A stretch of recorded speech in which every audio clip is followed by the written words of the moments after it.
Hi అండి, అందరికీ నమస్తే. Welcome to our Vari's kitchen. నేను మీ మంజుల. ఈరోజు నేను చూపిస్తున్న రెసిపీ వచ్చి ఒక టేస్టీ స్వీట్ రెసిపీ చూపించిపోతున్నానండి. టేస్టీనే కాదు, చాలా హెల్తీ కూడా ఉండే లడ్డూలు ఇవి. చాలా హై ప్రోటీన్ లడ్డు. రోజుకొక్కటి ఇచ్చామంటే పిల్లలకి చాలా హెల్తీగా ఉంటారు. అందులో రెసిస్టెన్స్ పవర్ కూడా పెరుగుతుంది. మైండ్ మెచ్యూరిటీ కూడా బాగా పెరుగుతుందండి పిల్లల్లో. లేట్ చేయకుండా ఇది ఎలా చేసుకోవాలనేది వీడియోలోకి వెళ్ళి చూసేద్దాం.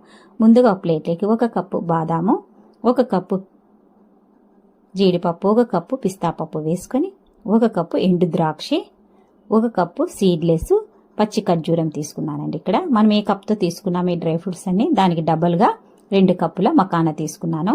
ఇప్పుడు స్టవ్ మీద ఒక బాణలు పెట్టేసుకొని ఈ మకానా వేసుకొని మంటను మీడియం ఫ్లేమ్ మీద పెట్టుకొని ఇవి డ్రై రోస్ట్ చేసుకోవాలి. ఈ విధంగా దయచేసి వీడియో చూస్తున్న వాళ్ళందరూ నా ఛానల్ని సబ్స్క్రైబ్ చేసుకుని వీడియోకి ఒక లైక్ చేయండి ప్లీజ్. ఈ విధంగా బాగా వేగిపోయినాయండి. తీసి ఇప్పుడు ప్లేట్లోకి వేసేసుకోవాలి ఇవన్నీ. మరి ఇందులోకే ఈ బాణలేకే బాదాము, జీడిపప్పు, పిస్తా పప్పు కూడా వేసుకొని ఇవి కూడా డ్రై రోస్ట్ చేసుకోవాలి. ఇందులోకి నెయ్యి ఏం వేసే అవసరం ఏం లేదండి. ఇవన్నీ డ్రై రోస్ట్ చేసుకోవాలా. ఈ విధంగా మంటను మీడియం ఫ్లేమ్ మీద పెట్టుకుని బాగా వేయించుకోండి. ఇవి కూడా బాగా వేగిపోయినాయండి. ఇంకా తీసి ఇవి కూడా మనం మకానా వేయించుకున్నాం కదా, ప్లేట్లోకి వేసుకున్నాం, అదే ప్లేట్లోకి ఇవి కూడా వేసుకోవాలా. వేసుకొని మళ్ళీ ఇప్పుడు ఇది ఈ విధంగా ఉండాలండి. బాగా పొడి పొడికి కావాలా మనం ఈ విధంగా చేయితో అంటే అంతవరకు వేయించుకోవాలా. ఇప్పుడు మరి ఈ పెనంలోకే మళ్ళా ఎండు ద్రాక్షి, ఖర్జూరం కూడా వేసుకొని జస్ట్ కొద్దిగా వేయించుకోవాలండి. ఎచ్చగా అయితే చాలు, మరి ఎక్కువసేపు వేయించుకునే అవసరం ఏం లేదు. కొద్దిగా ఇట్లా వెచ్చగుంటే చాలు. స్టవ్ ఆఫ్ చేసి ఇప్పుడు ఇది కూడా ఒక ప్లేట్లోకి తీసేసుకోవాలా. పూర్తిగా చల్లారిన తర్వాత మనం వేయించుకున్న మకానాను ఈ మొత్తం డ్రై ఫ్రూట్స్ అన్నీ వేసేసుకొని ఇందులోకి ఒక 4 యాలక్కులు కూడా వేసేసుకొని మెత్తగా దీన్ని మిక్సీకి పట్టేసుకోవాలా. ఈ విధంగా మెత్తగా పౌడర్ చేసుకోవాలండి.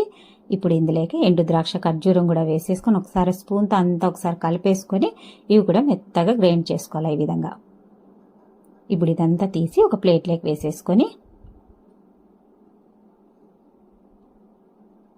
ఇందులోకి ఒక 2 టేబుల్ స్పూన్ల నెయ్యి వేసుకుంటున్నానండి. అది కూడా ఆవు నెయ్యి వేసుకోవాలా.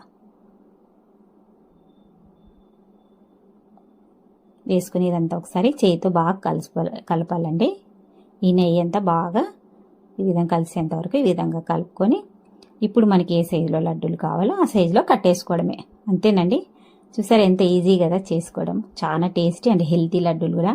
పిల్లలకు రోజుకొక్కటి ఇచ్చామంటే చాలండి, చాలా హెల్తీగా ఉంటారు. పిల్లలే కాదు పెద్దలు కూడా రోజుకొక్కటి తిన్నారంటే గిన ఎముకలు బాగా దృఢంగా ఉంటాయి, కాల్షియం బాగా పెరుగుతుంది. ఇంతేనండి. ఏ సైజులో కావాలో అన్ని ఇదే సైజులోనే లడ్డూలు కట్టేసుకోండి. ఇవి ఒక 15 రోజుల వరకు నిల్వ ఉంటాయండి. బాగా గట్టిగా ఒక డబ్బాలో పెట్టేసుకున్నామంటే అయినా. చూసారా ఎంత బాగున్నాయి కదా, చూస్తున్న నోరు ఊరిపోతుంది కదా. చాలా టేస్టీగా కూడా ఉంటాయి. తప్పకుండా మీరు కూడా ఒకసారి మీ ఇంట్లో ట్రై చేయండి. ట్రై చేసి ఎలా వచ్చింది అనేది కూడా నా కామెంట్స్లో చెప్పండి. దయచేసి ఈ వీడియో చూస్తున్న వాళ్ళందరూ నా ఛానల్ని సబ్స్క్రైబ్ చేసుకుని వీడియోకి ఒక లైక్ చేసి మీకు తెలిసిన వాళ్ళు కూడా ఈ వీడియోని షేర్ చేయండి. మరొక మంచి వీడియోతో మరీ కలుద్దాం. అంతవరకు బాయ్.